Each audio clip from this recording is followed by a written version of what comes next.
बिस्मिल्लाहिर्रहमानिर्रहीम। अस्सलाम वालेकुम स्टूडेंट्स, मैं हूं वाजिद अली कंबो, आपका केमिस्ट्री टीचर। स्टूडेंट, हम सेकंड ईयर केमिस्ट्री को स्टडी कर रहे हैं, उसमें चैप्टर 8। इसमें आज जो हमारा टॉपिक है वो है फिजिकल प्रॉपर्टीज ऑफ अल्केन्स। तो आज के लेक्चर में हम अल्केन्स की फिजिकल प्रॉपर्टीज, जिसमें मैं आपको फिजिकल स्टेट्स, इनकी डेंसिटीज, सॉल्युबिलिटीज, मेल्टिंग पॉइंट और बॉइलिंग पॉइंट्स, और जो कुछ हमारे टेक्स्ट बुक में लिखा हुआ है उन तमाम पॉइंट्स को मैं इजी करके आपको समझाने की कोशिश करूंगा। तो आइए आगाज करते हैं physical properties of alkanes. My dear student, alkane की फिजिकल प्रॉपर्टीज, पहले तो एक बात ध्यान में रखें ना, alkanes are used primarily as fuel, solvents और लुब्रिकेंट्स। हमने वो पेट्रोलियम प्रोडक्ट्स भी पढ़ा और आपने देखा था ना कि पेट्रोलियम जो है, the fractions obtained from petroleum, they are mainly composed of alkanes. हम अल्केन की कुछ फिजिकल प्रॉपर्टी जो है इनको स्टडी करने जा रहे हैं। पहले जो फिजिकल प्रॉपर्टी हम स्टडी कर रहे हैं student, that is physical state. Physical state यानी रूम टेम्परेचर और प्रेशर पर, यह मैं फिजिकल स्टेट डिस्कस करूंगा इनकी, अल्केन्स की। कौन से अल्केन? State chain alkane. मैं स्टेट चेन अल्केन की बात करूंगा। और स्टूडेंट, मैं फिजिकल स्टेट डिस्कस करूंगा एट आरटीपी। जानते ना RTP, room temperature and pressure. और रूम टेम्परेचर आप जानते हैं दैट इज 25 डिग्री सेंटीग्रेड, और प्रेशर जो है 1 एटमॉस्फेयर।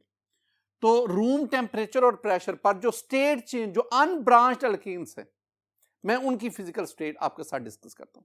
स्टूडेंट, कार्बन 1 से carbon 4, you know alkane family में कार्बन 1 से कार्बन 4 में carbon 1 methane, carbon 2 ethane, carbon 3 propane, carbon 4 butane. इसका मतलब हुआ कि मीथेन से ब्यूटेन तक जो आपके पास स्टेट चेन अल्केन्स हैं, they are colourless and odorless gases। ये हमारे पास, यानी first 4 members of alkane family, they are gases. Student, आपने देखा है ना, हमने वो मीथेन को नहीं देखा, स्टडी किया था। Natural gas mainly composed of methane and natural gas exist in gaseous state. इस तरह प्रोपेन, ब्यूटेन, ये भी गैसियस स्टेट में एग्जिस्ट करती हैं एट आरटीपी। दूसरी बात, C5 to C17, C5H12, this one is pentane, C5H12 is pentane, और C17H36, this one is heptadecane। Student, hepta mean 7 और डेका मीन 10, तो इसका मतलब है 17 कार्बन वाला अल्केन, लेकिन स्ट्रेट चेन। तो C5 से C17 तक ये टोटल कितने अल्केन्स बन रहे हैं? ये टोटल 13 अल्केन्स बन रहे हैं। अगर आप इनको रूम टेम्परेचर और प्रेशर पे देखेंगे तो these are colourless and odourless liquids. ये liquids.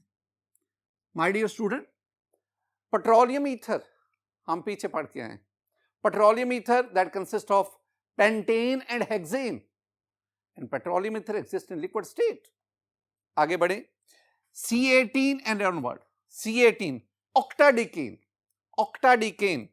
this one is octadecane, और इससे onward जो है they are solids, colorless, odorless solids। ये हमारे पास, ये जो मैंने जिक्र किया, मैं बार बार कह रहा हूं, ये मैं स्टेट चेन अनब्रांच्ड अल्केन की जिक्र कर रहा हूं, और मैं इनकी जो फिजिकल स्टेट ले रहा हूं ये रूम टेम्परेचर और प्रेशर। दूसरी फिजिकल प्रॉपर्टी जो हम स्टडी करने जा रहे हैं, दैट इज सॉल्युबिलिटीज, अल्केन्स की सॉल्युबिलिटीज।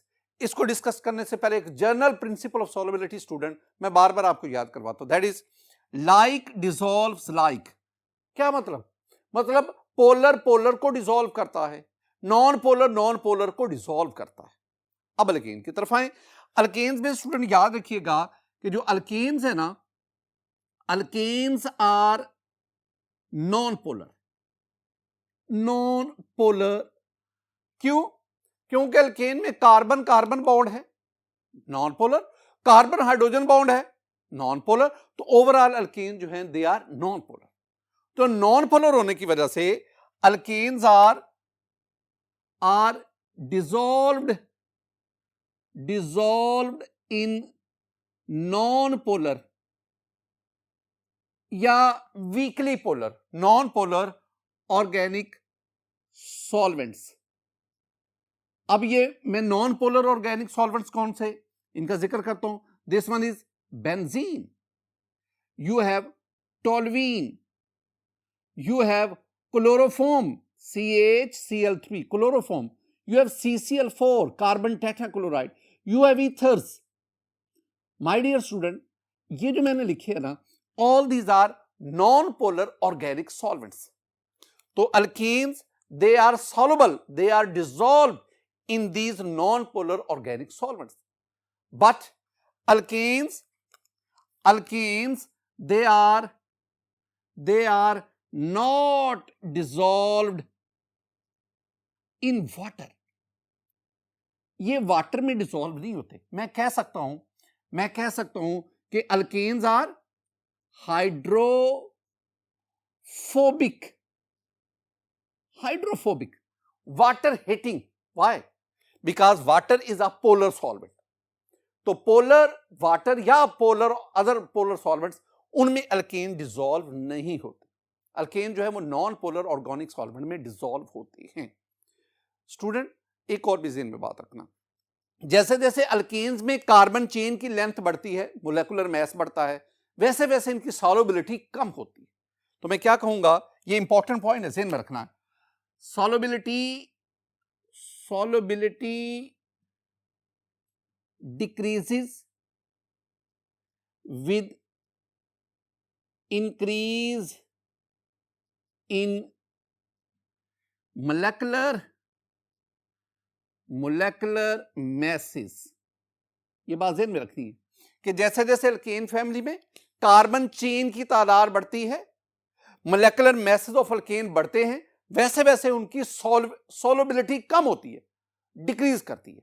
यानी आप इसको देख सकते हैं कि मोलेकुलर मास और सॉल्युबिलिटी ऑफ अल्केन्स इनमें इनवर्स रिलेशन है। वेरी सिंपल, जैसे जैसे कार्बन चेन की लेंथ बढ़ती है, वैसे वैसे पोलैरिटी क्रिएट होती है, और पोलैरिटी होने की वजह से ये नॉन पोलर ऑर्गेनिक सॉल्वेंट में सॉल्युबिलिटी क्या होती जाती है, कम होती है। माय डियर स्टूडेंट, एक बात याद रखिएगा कि ये जो आपके पास अल्केन्स है ना, alkanes are good lubricants. Alkenes are good lubricants and they are preservatives for metals. ये ज़हन में बात रखनी है। स्टूडेंट, सॉल्युबिलिटीज के बाद हम नेक्स्ट प्रॉपर्टी की तरफ जाते हैं, फिजिकल प्रॉपर्टी की तरफ, और वो है हमारे पास डेंसिटीज। स्टूडेंट, डेंसिटीज में हमारे पास पहले तो बात ये ज़हन में रखें कि जैसे जैसे मोलेकुलर मास बढ़ता है, डेंसिटी भी बढ़ती है। मैं क्या कहूंगा, मैं कहूंगा कि densities of alkane is directly proportional to molecular masses. ये अल्केन के बारे में जानिए। अब जरा देखें, ये मेरे पास है methane, the first member of alkane family, methane. अगर आप मीथेन की डेंसिटी देखेंगे ना, तो ये 0.55 ग्राम पर सेंटीमीटर क्यूब। अगर मीथेन के बाद ईथेन, प्रोपेन, जैसे जैसे कार्बन चेन की लेंथ बढ़ती जाती है, मोलेकुलर मास बढ़ती, डेंसिटी भी बढ़ती जाती है। अगर आप C30H62 अगर आप इसकी बात करेंगे ना, तो इसकी डेंसिटी जो है ना वो 0.81 ग्राम पर सेंटीमीटर क्यूब है। ये वैल्यूज आपको वैसे समझा रहा हूं ताकि वो अपना इनमें ना इस पॉइंट को आसानी से समझ सके, कंसेप्ट आपका क्लियर हो। तो मैं डाटा के साथ चीजें शेयर करूं। तो जैसे जैसे मोलेकुलर मास बढ़ा, डेंसिटी बढ़ी, मोलेकुलर मैस कम, डेंसिटी कम, मोलेकुलर मैस बड़ा, डेंसिटी बढ़ गई, 0.81 होगी। लेकिन याद रखिएगा, बात ये ज़हन में रखनी है कि अगर मैं वाटर की डेंसिटी की बात करूं तो वाटर की डेंसिटी स्टूडेंट ना, वाटर की डेंसिटी ये आपके पास है 1.0 ग्राम पर centimetre cube at 4 degree centigrade, ये 1 है। लेकिन अगर आप अल्केन को देखेंगे, इनकी डेंसिटी 1 से क्या है, कम है। दो चीजें आ गई। पहली बात जो हम पीछे डिस्कस करके हैं, solubility, alkanes are insoluble in water, पानी में हल नहीं होते। दूसरी बात, अल्केन्स की डेंसिटी वाटर से कम है। दो चीजें, alkanes are less dense than water and second one, they are insoluble in water. इन दोनों बातों से मैं मफहूम क्या निकालना चाहता हूं स्टूडेंट, आपने देखा है कि हमने पेट्रोलियम को पढ़ा था कि petroleum are mainly composed of alkanes, alkanes उनमें होते हैं। और ये जो आपके पास गैस ऑयल है, आपके पास गैसोलीन है, आपके पास केरोसिन है, fuel oils and many more, all these are fractions of petroleum, they all mainly composed of alkanes. आपने कभी देखा है कि जब समंदर के अंदर ऑयल टैंकर, उसमें से ऑयल लीक कर गया तो वो ऑयल जो है वो वाटर सरफेस के ऊपर, समंदर में पानी की सतह के ऊपर स्प्रेड कर जाता है। क्यों? इन्हीं दो वजूहात की वजह से। पहला, because it is insoluble in water, पानी में मिक्स नहीं होगा। And second one, the alkanes are denser than water, और लो डेंसिटी की वजह से ये वाटर के ऊपर फ्लोट करता है। नेक्स्ट हम बढ़ते हैं student, boiling points. Boiling point, जब मैं बॉइलिंग पॉइंट का जिक्र करता हूं ना, तो स्टूडेंट बॉइलिंग पॉइंट जो है ना, इसका ताल्लुक लिक्विड स्टेट से होता है। ये बात ध्यान में रखनी है कि boiling point it concern with the liquid state of matter, और melting point that concern with the solid state of matter. तो जब मैं बॉइलिंग पॉइंट के जिक्र कर रहा हूं, इसका मतलब मैं अल्केन्स को उनकी लिक्विड स्टेट में ले रहा हूं। अब बॉइलिंग पॉइंट में आप क्या कहेंगे? बॉइलिंग पॉइंट में ना, पहले जो मैं जिक्र करूंगा वो मैं स्ट्रेट चेन अल्केन की बात करूंगा, स्ट्रेट चेन अल्केन्स। मैंने ना स्टूडेंट, मैंने अनब्रांच्ड अल्केन भी कहता हूं। तीन बातें मैं समझाना चाहता हूं आपको स्ट्रेट चेन के बॉइलिंग पॉइंट के बारे में। तीन बातें। पहली बात, my dear student, with increase in molecular mass the boiling point, यानी यू में से boiling point increases smoothly with increase in number of carbon atoms and increasing molecular masses। ये पहली बात कि बॉइलिंग पॉइंट जो है वो जैसे जैसे कार्बन एटम्स की तादाद बढ़ती है, जैसे जैसे मोलेकुलर मैस बढ़ता है, डेफिनेटली वो बढ़ेगा, वैसे वैसे बॉइलिंग पॉइंट भी इंक्रीज करता है, वो भी इंक्रीज करता जाता है। दूसरी बात आपने इसमें याद रखनी है कि ऐसा होता क्यों है, इसकी आपने रीजन देनी, रीजन बताना। Very simple reason student, very simple reason. Reason ये है कि जैसे जैसे ना कार्बन नंबर की तादाद बढ़ती है, मोलेकुलर मैस बढ़ता है, तो large molecule it has large surface area. ये सेंटेंस में रखने, लार्ज सरफेस एरिया, और जितना मॉलिक्यूल का सरफेस एरिया बड़ा होगा उतनी इंटरमोलेकुलर फोर्सेस स्ट्रांग होंगी। तो इसका मतलब है they have stronger London dispersion forces, stronger van der Waals forces, और जितनी वंडरवाल फोर्सेस ज्यादा होंगी डेफिनेटली हायर बॉइलिंग पॉइंट।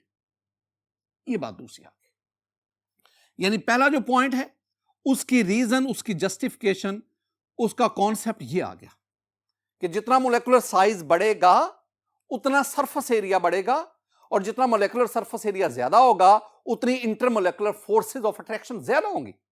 और चूंकि ये नॉन पोलर है तो इनमें कौन सी इंटरमोलेकुलर फोर्सेस पाई जाती है? लंडन डिस्पर्शन फोर्सेस या स्लाइड डाइपोल फोर्सेस। तो लंडन डिस्पर्शन फोर्सेस और डाइपोल फोर्सेस दोनों को मैं कलेक्टिवली वंडरवाल फोर्सेस कहता हूं।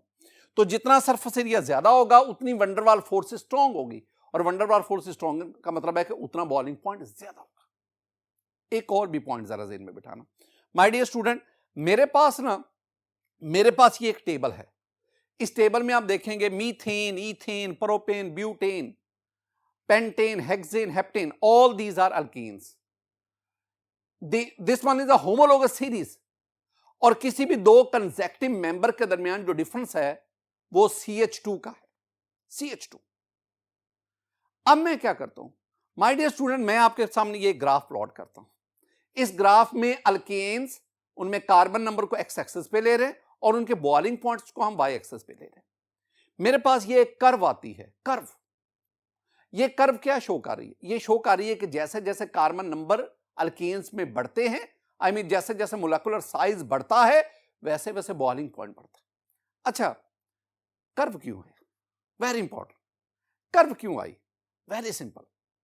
ये कर्व हमें बता रही है कि पहले जो 10 अल्केन है ना, ये बात गौर से स्टूडेंट सुनिए, कि पहले जो 10 अल्केन है, आई मीन मीथेन से लेकर डीकेन तक, मीथेन से डीकेन तक दो कंसेक्टिव मेंबर का जो बॉइलिंग पॉइंट है वो रफली उसमें 30 डिग्री सेंटीग्रेड का डिफरेंस है। लेकिन डीकेन से ऑनवर्ड जो अल्केन है उसमें दो कंसेक्टिव मेंबर के दरमियान बॉइलिंग पॉइंट का डिफरेंस 20 डिग्री सेंटीग्रेड है रफली। इसका मतलब है कि जब किसी भी दो कंसेक्टिव मेंबर के दरमियान CH2 का डिफरेंस होता है, लेकिन उसके बॉइलिंग पॉइंट में 20 to 30 डिग्री सेंटीग्रेड का डिफरेंस है। जो नीचे वाला अल्केन है उसका बॉइलिंग पॉइंट ऊपर वाले से 20 to 30 डिग्री सेंटीग्रेड ज्यादा है। मैंने मजीद क्या वजाहत की? मैंने मजीद वजाहत की आपके सामने इस कर्व की। अगर ये स्ट्रेट जाती तो हम कहते कि ये सब के दरमियान, दो कंसेक्टिव मेंबर के दरमियान डिफरेंस जो है वो तकरीबन यकसा है। लेकिन स्ट्रेट कर्व आएगी ना, तो कर्व का मतलब क्या हुआ कि पहले जो 10 हैं उनमें दो कंसेक्टिव मेंबर के दरमियान बॉइलिंग पॉइंट का डिफरेंस जो है वो 30 डिग्री सेंटीग्रेड, और हायर अल्केन में जाएंगे तो उनमें दो कंसेक्टिव मेंबर के दरमियान बॉइलिंग पॉइंट का डिफरेंस जो है वो 20 कम होता जाता है। ये बात आपने ज़हन में, और ये सारी की सारी बातें मैंने किन के बारे में कही हैं? ये बातें मैंने की हैं स्ट्रेट चेन अल्केन के बारे में। ये तीसरी बात जो मैंने स्टूडेंट आपको समझाई, ये किसी भी दो कंसेक्टिव मेंबर जिनके दरमियान CH2 का डिफरेंस है और इनमें बॉइलिंग पॉइंट का डिफरेंस कितना आ गया? 20 to 30 डिग्री सेंटीग्रेड।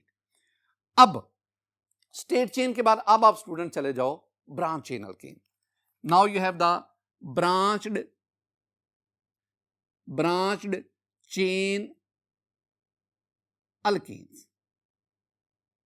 एक बात ज़हन में बिठा लो कि ब्रांच चेन अल्केन का बॉइलिंग पॉइंट अपने आइसोमेरिक स्ट्रेट चेन अल्केन से कम होता है। यानी मैंने क्या कहा कि ब्रांच्ड चेन अल्केन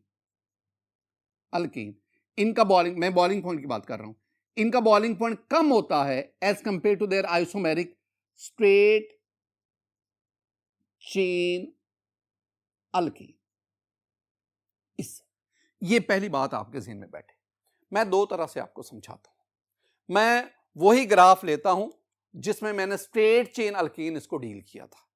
तो आपके पास ये एक कर्व आ गई, आप इसको रेड लाइन से शो कर दें।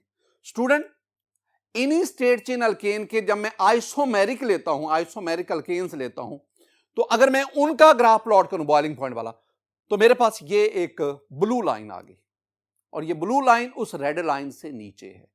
नीचे का मतलब है कि उनके आइसोमर्स, ब्रांच चेन आइसोमर्स का बॉइलिंग पॉइंट स्ट्रेट चेन से कम है।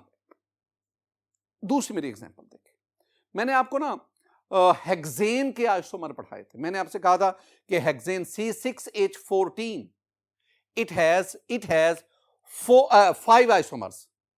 N-हेक्सेन 2-methyl pentane, 3-methyl pentane, 2,3-dimethyl butane, 2,2-dimethyl butane, ये 5 आइसोमर्स हैं।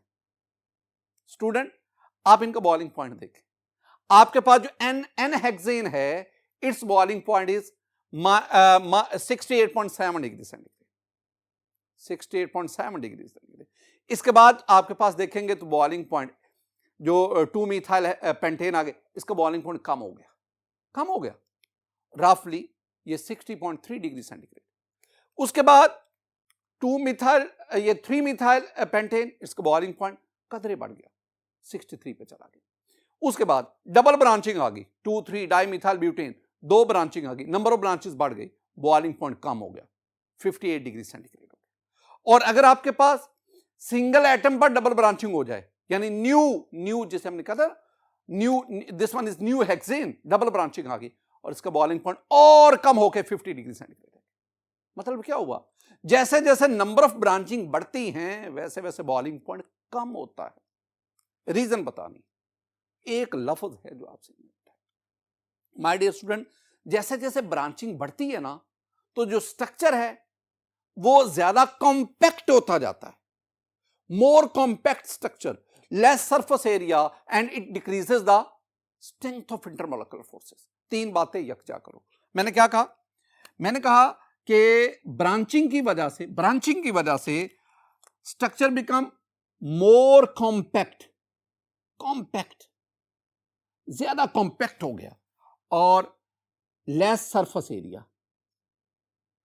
सरफेस एरिया कम हो गया, और वीक लंडन डिस्पर्शन फोर्सेस या वंडरवाल फोर्सेस कह लो, ये रीजन है। स्टूडेंट, एक शॉर्ट आंसर क्वेश्चन की तरफ हम बढ़ते हैं। माय डियर स्टूडेंट, मेरे पास जो शॉर्ट आंसर क्वेश्चन है अक्सर एग्जाम में पूछा भी जाता है, वो है why the boiling points of straight chain alkanes are greater than their isomeric branch chain alkane. एक बात याद रखिएगा, टेक्निकली जब आप किसी भी reason based short answer question को आंसर करते हैं ना, ये रीजन बेस्ड क्वेश्चन है। शॉर्ट आंसर क्वेश्चन कई किस्म के हैं, रीजन बेस आ गया, इसके बाद डेफिनेशन बेस आ गया, मैथमेटिकल न्यूमेरिकल बेस आ गया, ये मुख्तलिफ किस्म के।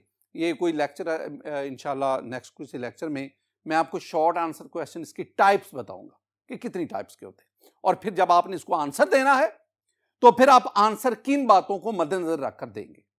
This one is reason based question. अब इसमें जब आपने आंसर देना है तो 3 बातें, पहले लॉजिक बताओ जिस बेस पे आप आंसर देंगे, लॉजिक बताओ, फिर आप दूसरे नंबर पे आप एक्सप्लेन करो, तीसरे नंबर पे आप एग्जांपल दो। तो रीजन बेस्ड क्वेश्चन को आंसर, शॉर्ट आंसर क्वेश्चन को आप 3 चीजों से आंसर देंगे। पहले लॉजिक, अब लॉजिक देखो, लिखा हुआ है व्हाई द बॉइलिंग पॉइंट। अब हमने देखना है कि ये जो बॉइलिंग पॉइंट स्ट्रेट चेन का ज्यादा है, ब्रांच चेन का कम है, ये बॉइलिंग पॉइंट डिपेंड किस पे करता है? The boiling point depends upon strength of intermolecular forces. यानी पहले आप बात क्या करोगे, आप कहोगे जी जो बॉइलिंग पॉइंट है it depends upon strength of intermolecular forces. और आप जानते हैं alkanes they are non polar, और नॉन पोलर होने की वजह से इनमें लंडन डिस्पर्शन फोर्सेस पाई जाती है। तो boiling point depends on strength of intermolecular forces. अब अगली बात कर दो, greater the intermolecular forces higher will be the boiling point and vice versa. इतना लिखना, इतना बयान करना student, this one is the logic. ये आपने लॉजिक दिया। अब आप एक्सप्लेनेशन की तरफ जाओ। एक्सप्लेनेशन में आप क्या कहेंगे? वही जो मैंने अभी आपको पढ़ा के आया हूं। आप कहेंगे कि ये जो स्ट्रेट चेन अल्केन है, इसी में अभी स्टूडेंट मैंने आपसे जिक्र भी किया, आप कहेंगे जी ये जो स्ट्रेट चेन अल्केन्स हैं they have large molecule, they have large surface area, they have large surface area. इनका सरफेस एरिया ज्यादा होता है, और सरफेस एरिया ज्यादा होने की वजह से they feel strong London dispersion forces, इनमें इंटरमोलिकुलर फोर्सेस ज्यादा होती है। इसके बरक्स जो आपके पास ब्रांच चेन अल्केन है, अभी मैं जिक्र करके आया हूं ब्रांच चेन अल्केन्स, इनकी मैंने अभी बात की है कि branch chain alkanes are more compact, they have less surface area, so weak London dispersion forces are observed. ये 3 बातें आप इधर लिखेंगे, ये 3 बातें लिखेंगे। ये क्या हो गया स्टूडेंट? ये आ गई आपके पास इसकी एक्सप्लेनेशन। अब आओ एग्जाम्पल्स में। एग्जाम्पल में आप बता सकते हो, आपके पास ये है एन ब्यूटेन स्ट्रक्चर बना दो CH3 CH2 CH2 CH3, this one is N-butene and this one is isobutene, N-butene, isobutene, CH3 CH CH3 and CH3, this one is isobutene। दोनों का मोलेकुलर फार्मूला सेम है, स्ट्रक्चर डिफर कर गया, लिहाजा दोनों एक दूसरे के क्या हैं, आइसोमर हैं। अब ये स्ट्रेट चेन है, इसका बॉइलिंग पॉइंट देखो, इसका बॉइलिंग पॉइंट है -0.5 डिग्री सेंटीग्रेड, इसका बॉइलिंग पॉइंट देखो, इसका बॉइलिंग पॉइंट है -11.7 डिग्री सेंटीग्रेड। अब याद रखना स्टूडेंट, ये जो ऊपर मैंने बॉइलिंग पॉइंट लिखा है ना, ये ज्यादा है, और ये जो मैंने माइनस आ गया ना, तो ये क्या है, कम है। तो स्ट्रेट चेन इसका बॉइलिंग पॉइंट ज्यादा है, जो ब्रांच चेन इसका बॉइलिंग पॉइंट कम है। क्यों कम है वो मैंने आपको लॉजिक बता दिया कि स्ट्रेट चेन में सरफेस एरिया ज्यादा, स्ट्रॉन्ग इंटरमोलेकुलर फोर्सेस, ब्रांच चेन में कॉम्पैक्ट मॉलिक्यूल, सरफेस एरिया कम और इंटरमोलेकुलर फोर्सेस वीक।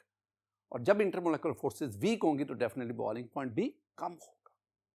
स्टूडेंट आगे हम बढ़ते हैं, दैट्स द मेल्टिंग पॉइंट। एक सेंटेंस तो जरा देखो, मेल्टिंग पॉइंट में हमारी बुक में जो लिखा हुआ है, एक सिर्फ सेंटेंस लिखा हुआ है हमारी बुक में, लिखा है कि मेल्टिंग पॉइंट्स ऑफ अल्केन, और ये भी अनब्रांच्ड अल्केन। मैं ये जो सेंटेंस लिख रहा हूं, this is for unbranched, I mean straight chain. Melting points increases with increasing molecular weights, molecular masses, molecular weights. इतनी तो बात देखो ना पहले कि अनब्रांच्ड अल्केन का अगर मोलेकुलर वेट, मोलेकुलर मैस बढ़ता है तो मेल्टिंग पॉइंट भी बढ़ता है। जरा स्टूडेंट ना इस ग्राफ को देखें, ये ग्राफ भी बिल्कुल वैसा ही लग रहा है जैसा आपने बॉइलिंग पॉइंट वाला ग्राफ देखा। इसमें भी क्या लग रहा है कि जैसे जैसे अल्केन्स में कार्बन एटम की तादाद बढ़ती है, साइज बढ़ता है, मोलेकुलर मैस बढ़ता है, और उसके साथ साथ मेल्टिंग पॉइंट भी बढ़ रहा है। ओवरऑल तो ये लग रहा है, लेकिन एक और चीज भी देखें, मैं वो सेंटेंस दोबारा आपको पढ़ाता हूं। सेंटेंस का दूसरा हिस्सा बड़ा इंटरेस्टिंग है। वो कहता है कि मोलेकुलर मैस बढ़ने से मेल्टिंग पॉइंट बढ़ता है, लेकिन but this increase is not regular, this one is the point. आज के लेक्चर का आप समझ लें जो पिन पॉइंट है, जो मैं बात समझाना चाह रहा हूं, वो ये है, but this increase is not regular. अब मैं दोबारा इस बाहर की तरफ आता हूं, हमारी टेक्स्ट बुक में इससे आगे कुछ नहीं लिखा हुआ। उसूली तौर पर तो मुझे यहां पे वाइंड अप कर देना चाहिए, लेकिन नहीं, मैं ये बात समझाऊंगा कि इसका मतलब क्या है कि this increase is not regular, इसका मानी क्या है। माय डियर स्टूडेंट, आप ना दोबारा इसी ग्राफ को देखें। हम जूम इन करते हैं, हम ज्यादा करीब चले जाते हैं।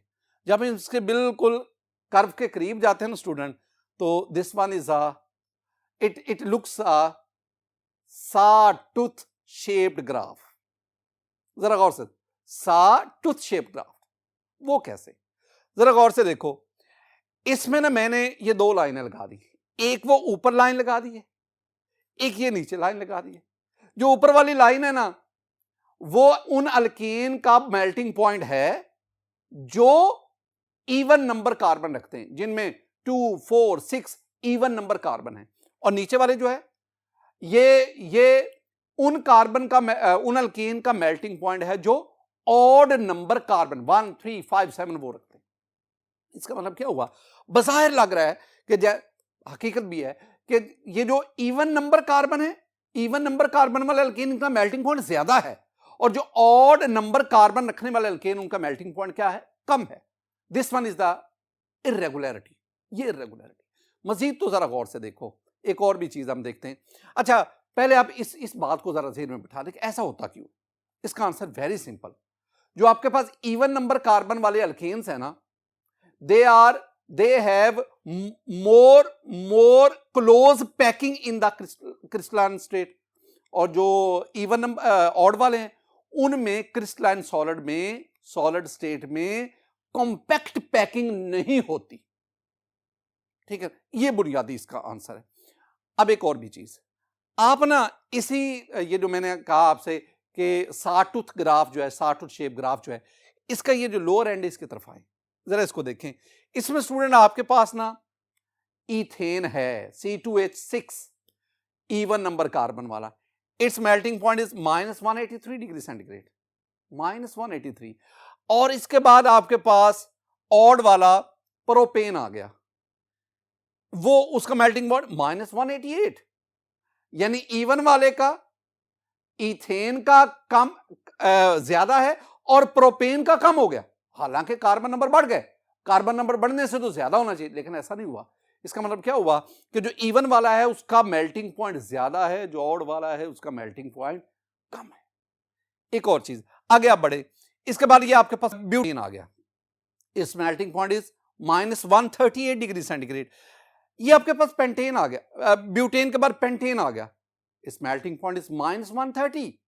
अब जरा यहां पे देखना, तीन के दरमियान में डिफरेंस बता रहा हूं, प्रोपेन, ब्यूटेन, पेंटेन। अगर आप प्रोपेन और ब्यूटेन दोनों के दरमियान मेल्टिंग पॉइंट का डिफरेंस देखेंगे तो 50 डिग्री सेंटीग्रेड है, लेकिन अगर आप ब्यूटेन और पेंटेन का देखेंगे तो 8 डिग्री सेंटीग्रेड। क्या मतलब, जो प्रोपेन था वो ऑड नंबर कार्बन, उससे अगला इवन नंबर कार्बन ब्यूटेन, उसका मेल्टिंग पॉइंट बहुत ज्यादा 50 डिग्री सेंटीग्रेड बढ़ा है।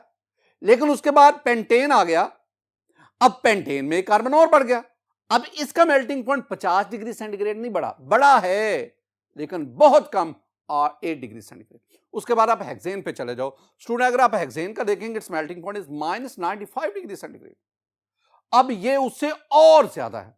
यानी क्या मैं बताना क्या मैं ये बताना चाह रहा हूं कि ये जो इवन नंबर कार्बन वाले अल्केन हैं, इनका मेल्टिंग पॉइंट ऑड वालों की निस्बत ज्यादा बढ़ता है।